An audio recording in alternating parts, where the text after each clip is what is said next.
11월 30일 화요일 아침이 되었습니다. 11월 마지막 날이네요. 오늘 출애굽기 19장을 읽고 묵상하면서 오늘 묵상 제목처럼 소명, 그 감격을 다시 한번 얻을 수 있는 날이 되기를 바랍니다. 19장 읽겠습니다. 이스라엘 자손이 애굽 땅을 떠난 지 3개월이 되던 날 그들이 시내 광야에 이르니라. 그들이 르비딤을 떠나 시내 광야에 이르러 그 광야에 장막을 치되 이스라엘이 거기 산 앞에 장막을 치니라. 모세가 하나님 앞에 올라가니 여호와께서 산에서 그를 불러 말씀하시되 너는 이같이 야곱의 집에 말하고 이스라엘 자손들에게 말하라. 내가 애굽 사람에게 어떻게 행하였음과 내가 어떻게 독수리 날개로 너희를 업어 내게로 인도하였음을 너희가 보았느니라. 세계가 다 내게 속하였나니 너희가 내 말을 잘 듣고 내 언약을 지키면 너희는 모든 민족 중에서 내 소유가 되겠고 너희가 내게 대하여 제사장 나라가 되며 거룩한 백성이 되리라. 너는 이 말을 이스라엘 자손에게 전할지니라. 모세가 내려와서 백성의 장들을 불러 여호와께서 자기에게 명령하신 그 모든 말씀을 그들 앞에 진술하니 백성이 일제히 응답하여 이르되 여호와께서 명령하신 대로 우리가 다 행하리이다. 모세가 백성의 말을 여호와께 전하매 여호와께서 모세에게 이르시되 내가 빽빽한 구름 가운데서 내게 임함은 내가 너와 말하는 것을 백성들이 듣게 하며 또한 너를 영영히 믿게 하려 함이니라. 모세가 백성의 말을 여호와께 아뢰었으므로 여호와께서 모세에게 이르시되 너는 백성에게로 가서 오늘과 내일 그들을 성결하게 하며 그들에게 옷을 빨게 하고 준비하게 하여 셋째 날을 기다리게 하라. 이는 셋째 날에 나 여호와가 온 백성의 목전에서 시내 산에 강림할 것임이니 너는 백성을 위하여 주위의 경계를 정하고 이르기를 너희는 삼가 산에 오르거나 그 경계를 침범하지 말지니 산을 침범하는 자는 반드시 죽임을 당할 것이라. 그런 자에게는 손을 대지 말고 돌로 쳐 죽이거나 화살로 쏘아 죽여야 하리니 짐승이나 사람을 막론하고 살아남지 못하리라 하고 나팔을 길게 불거든 산 앞에 이를 것이니라 하라. 모세가 산에서 내려와 백성에게 이르러 백성을 성결하게 하니 그들이 자기 옷을 빨더라. 모세가 백성에게 이르되 준비하여 셋째 날을 기다리고 여인을 가까이 하지 말라 하니라. 셋째 날 아침에 우레와 번개와 빽빽한 구름이 산 위에 있고 나팔 소리가 매우 크게 들리니 진중에 있는 모든 백성이 다 떨더라. 모세가 하나님을 맞으려고 백성을 거느리고 진에서 나오매 그들이 산 기슭에 서 있는데 시내산의 연기가 자욱하니 여호와께서 불 가운데서 거기 강림하심이라. 그 연기가 온기가마 연기같이 떠오르고 온 산이 크게 진동하며 나팔 소리가 점점 커질 때 모세가 말한즉 하나님이 음성으로 대답하시더라. 여호와께서 시내산 곧 그 산 꼭대기에 강림하시고 모세를 그리로 부르시니 모세가 올라가매 여호와께서 모세에게 이르시되 내려가서 백성을 경고하라. 백성이 밀고 들어와 나 여호와에게로 와서 보려고 하다가 많이 죽을까 하노라. 또 여호와에게 가까이 하는 제사장들에게 그 몸을 성결히 하게 하라. 나 여호와가 그들을 칠까 하노라. 모세가 여호와께 아뢰되 주께서 우리에게 명령하여 이르시기를 산 주위에 경계를 세워 산을 거룩하게 하라 하셨사온즉 백성이 시내산에 오르지 못하리이다. 여호와께서 그에게 이르시되 가라. 너는 내려가서 아론과 함께 올라오고 제사장들과 백성에게는 경계를 넘어 나 여호와에게로 올라오지 못하게 하라. 내가 그들을 칠까 하노라. 모세가 백성에게 내려가서 그들에게 알리니라. 아멘. 5절 6절을 요절로 삼겠습니다. 너희가 내가 세워준 언약을 지키면 너희는 모든 민족 가운데서 나의 보물이 될 것이다. 온 백성이 다 나의 것이다. 그러므로 너희는 내가 선택한 백성이 되고 너희의 나라는 나를 섬기는 제사장 나라가 되고 너희는 거룩한 민족이 될 것이다. 오늘 뭔지 모르게 이 19장 전편에 어떤 긴장감이 있죠. 하나님을 만나는 모세와 이스라엘 사이에 있는 긴장감. 그 긴장감 속에서 부르심, 소명이 이루어졌다는 것 우리들이 기억할 필요가 있습니다. 오늘 주신 요절이 그거죠. 선택한 백성이 될 거다. 너희의 나라는 나를 섬기는 제사장 나라가 될 거고 너희는 거룩한 민족이 될 거다. 자, 이 일이 이루어진 것이 시내산 광야, 시내산 앞이었다고 가르쳐 주죠. 이스라엘 백성이 모세의 인도를 따라서 시내산에 이르게 됐어요. 중요한 곳입니다. 이스라엘이 하나님 나라로 서기 위한 기틀, 영어로 constitution인데 이게 또 다른 말은 헌법입니다. 그 기틀을 받은 자리가 여기였기 때문이죠. 거기에서 하나님은 모세로 하여금 헌법의 전문 같은 구실을 할 연설을 하라고 가르쳐 주십니다. 3절부터 6절입니다. 모세가 산으로 올라가 하나님께로 가니 주님께서 산에서 그를 불러 말씀하셨다. 너는 야곱 가문에게 이렇게 말하여라. 이스라엘 자손에게 이렇게 일러주어라. 그 다음부터 말씀이 마치 헌법의 전문 같은 내용이에요. 너희는 내가 이집트 사람에게 한 일을 보았고 또 어미 독수리가 그 날개로 새끼를 업어 나르듯이 내가 너희를 인도하여 나에게로 데려온 것도 보았다. 이제 너희가 정말로 나의 말을 듣고 내가 세워준 언약을 지키면 너희는 모든 민족 가운데서 나의 보물이 될 것이다. 온 세상이 다 나의 것이다.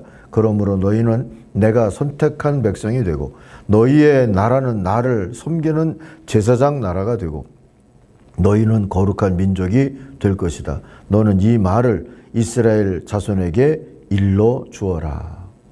모든 게 하나님의 것이라고 말씀하시면서도 선택했다 하고 하는 뜻은 나머지를 버렸다는 것이 아니라 그 모든 나머지를 하나님의 것으로 삼고 구원하기 위하여서 하나님께서 이스라엘 백성에게 특별한 부르심, 소명을 주신 것이다 하고 깨우쳐 주시는 말씀이죠. 어쨌든 놀라운 얘기지 않습니까? 몇 달 전까지도 애굽의 노예로 살던 자들이 이제 하나님의 사랑을 받고 그의 나라의 택한 백성이 됐고 제사장 나라의 소명을 받았다는 얘기니까 말입니다. 산중에서 길을 물었더니라고 하는 책에 실린 서화동이라고 하는 사람의 경험담이 하나 우리 아침 큐티에 실려 있죠. 6.25 직후엔 방공호마다 거지들이 많았어요. 한 번은 저들도 사람답게 사는 법을 알아야 할 텐데 싶어 거지굴에서 함께 잤지요. 처음에 그들 앞에서 요령을 흔드니 밥 먹던 이들이 모두 일어서서 쩔쩔매는 겁니다. 자기들에게 동양 온 사람은 처음이었거든요. 그러나 배가 고프니 밥 좀 나눠달라고 하자 다들 자기가 동양한 것을 주면서 얼굴에 희색이 가득해요. 나도 뭔가를 줄 수 있다는데 큰 기쁨을 느낀 거지요. 여러분, 다시 강조하고 싶은 것은요. 400년이 넘게 노예로 살던 이들이 하나님의 제사장 나라가 됐다 하는 겁니다. 특별한 이들에게만 임하는 줄 알았던 신적 소명이 평범하다 못해 비루하기 짝이 없던 자신들 몫이 됐다는 것을 알았을 때 이 시브리들을 사로잡은 감격은 상상 이상이었을 겁니다. 우리도 그런 감격을 누려보았기를 바랍니다. 우리들도 모르는 사이에 하나님 앞에 자격 없다는 비루함에 대한 그러한 고백이 우리의 가슴 깊이로부터 진심에서 나오지 아니하고 그저 들어서 학습된 머릿속에서만 나오는 것이 되었다면 우리의 소명이 이렇게 감격적이지 못했을 것이다 하는 그런 생각도 가져봅니다.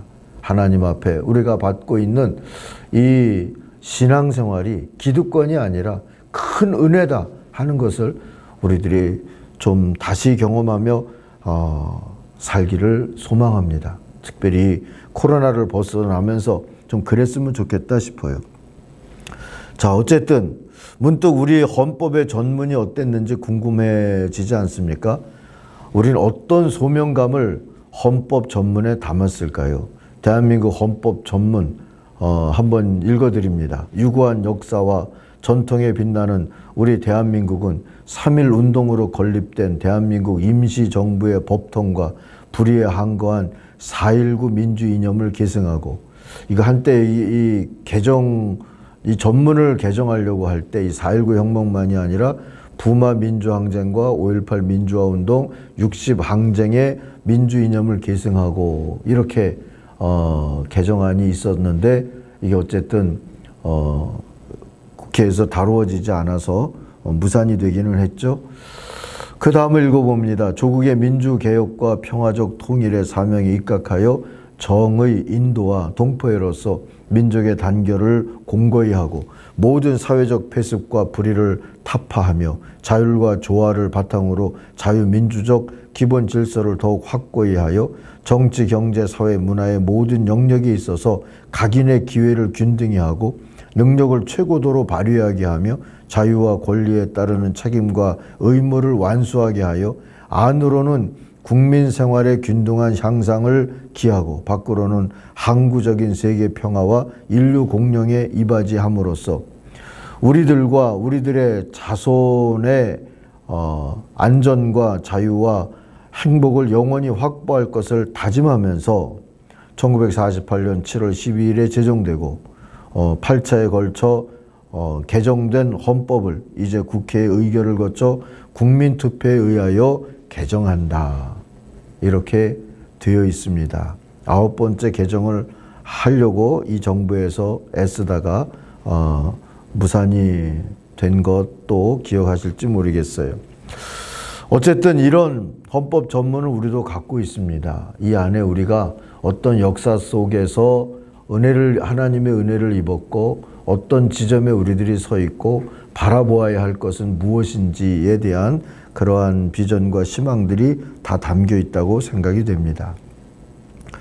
자, 모세의 연설, 헌법 전문으로 돌아가 보십시다. 그것을 들은 이스라엘은 8절에서 보니까 모든 백성이 다 함께 주님께서 말씀하신 모든 것을 우리가 실천하겠습니다 하고 응답했어요. 모세는 백성이 한 말을 주님께 그대로 말씀드렸다 합니다. 이렇게 이스라엘은 하나님 앞에서 스스로 거룩한 마음과 거룩한 몸, 거룩한 거리두기, 거룩한 순종 등등 이 거룩한 기다림으로 소명에 응답할 준비를 마치게 됐습니다. 하나님이 하신 일에 비하면 응답의 수고는 참으로 미미했습니다. 그러니 은혜죠.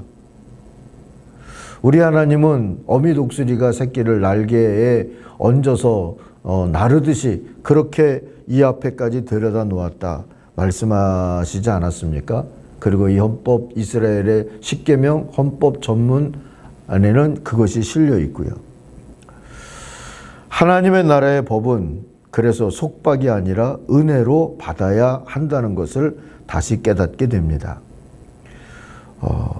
내일부터 볼 우리 십계명을 보면서 이제 그런 은혜로 받는 자세 우리도 가졌으면 좋겠습니다.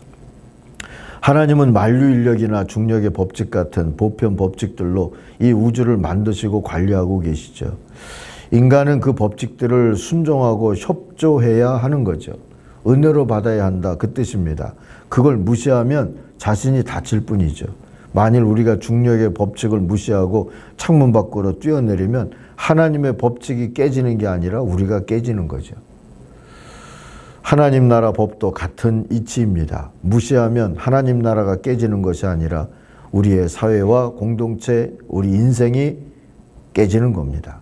하나님은 당신의 백성을 힘들게 하려고 법을 주신 게 아니라 돕기 위해서, 살게 하기 위해서 법을 주신 것이다 하는 것을 기억하고 감사하면서 하나님의 법 앞에 또 서고 그것을 깃틀로 삼아서 우리 인생의 여정도 공동체도 건설해 나가는 하나님의 사람들이 되기를 바랍니다.